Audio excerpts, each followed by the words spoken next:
Assalamualaikum warahmatullahi wabarakatuh. Bismillah, alhamdulillah, wassalatu wassalamu ala rasulillah Sayyidina Muhammad ibn Abdillahi wa ala alihi wa ashabihi wa man tabi'ahu wa wala amma ba'du. Saudara sekalian yang saya hormati, alhamdulillah bersyukur kepada Allah. Pada kesempatan kali ini saya bisa bersilaturahim, berkumpul lagi dalam pengajian singkat yang ketepatan hari ini membahas masalah bagaimana cara kita berbakti kepada kedua orang tua kita apabila mereka sudah wafat. Saudara-saudara sekalian, ada sebuah hadis, pernah satu ketika ja'a rajulun min Bani Salamah.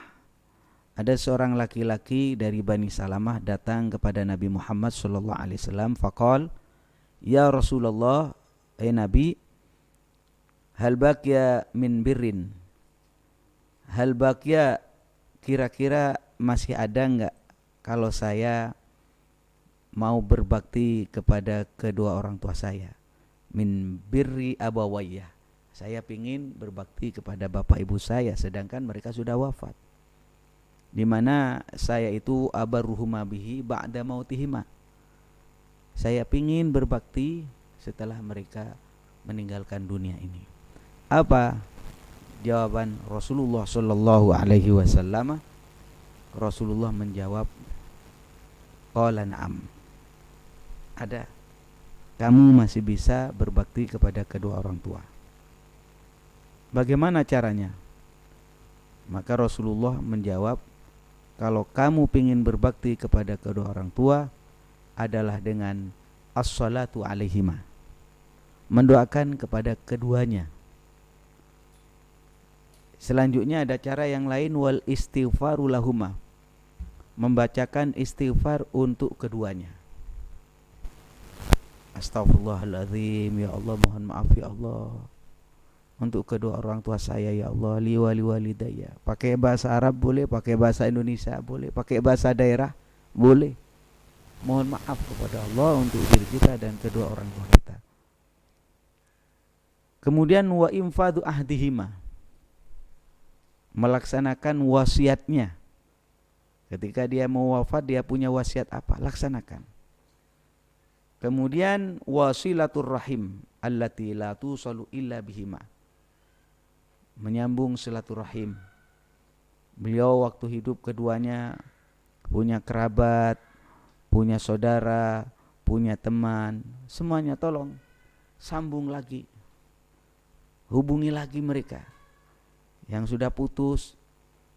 Kira-kira mereka itu tidak lagi bersentuhan dengan bapak setelah wafat, tidak bersentuhan lagi, tidak berhubungan lagi dengan ibu setelah wafat, cari mereka, sambung lagi. Ini para jemaah sekalian berkaitan dengan cara di antara kita berbakti kepada kedua orang tua.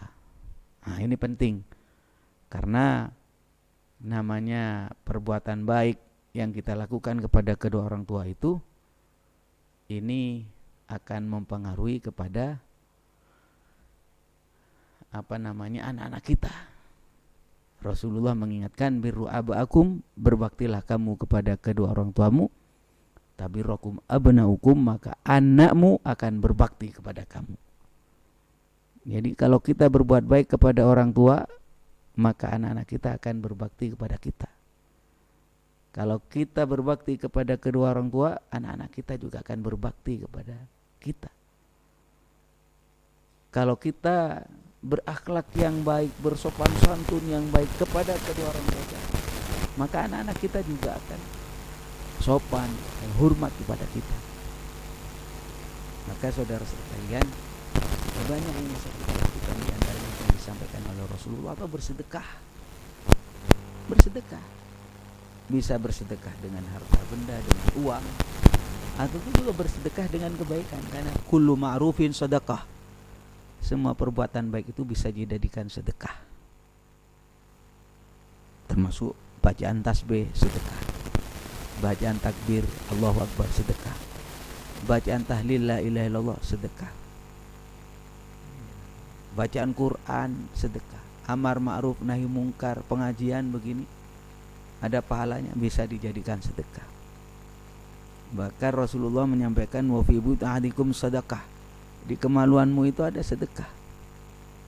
Nah ini para jemaah sekalian, para sahabat sempat kaget juga, kok sampai ke sana ya Rasulullah? Ya iyalah, kira-kira kalau kamu letakkan di sembarang tempat, bukan pada tempatnya itu kemaluanmu, dosa apa enggak? Dosa. Ya, demikian juga kalau diletakkan di tempat yang benar. Hubungan suami istri, maka itu bisa bernilai sedekah. Karena itu para jemaah sekalian, ayo perbuatan baik ini kita jaga, berbakti kita kepada kedua orang tua kita terus pelihara, mulai dari hidup apalagi sampai wafat. Mereka itu ya Allah, mal mayyit fi qabrihi illa kal ghariqil mughawis. Mayit di dalam kubur itu tidak ubahnya orang yang tenggelam minta tolong.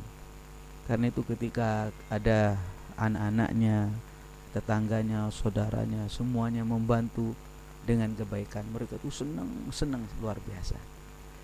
Demikian, mudah-mudahan ada guna dan manfaatnya, dan kami tetap berpesan terus ayo perbuatan baik kita lakukan tanpa henti, sehingga kita bersama-sama menghadap kepada Allah Subhanahu wa taala dengan hati yang lapang, dipanggil sama Allah, ya ayyatuhan nafsul mutmainnah, wahai hati yang tenang, jiwa yang tenang, kembalilah kepada Tuhanmu ya Allah. Luar biasa. Mudah-mudahan bermanfaat. Hadanallahu yakum ajmain, wallahul muwaffiq ila aqwamit thoriq. Wassalamualaikum warahmatullahi wabarakatuh.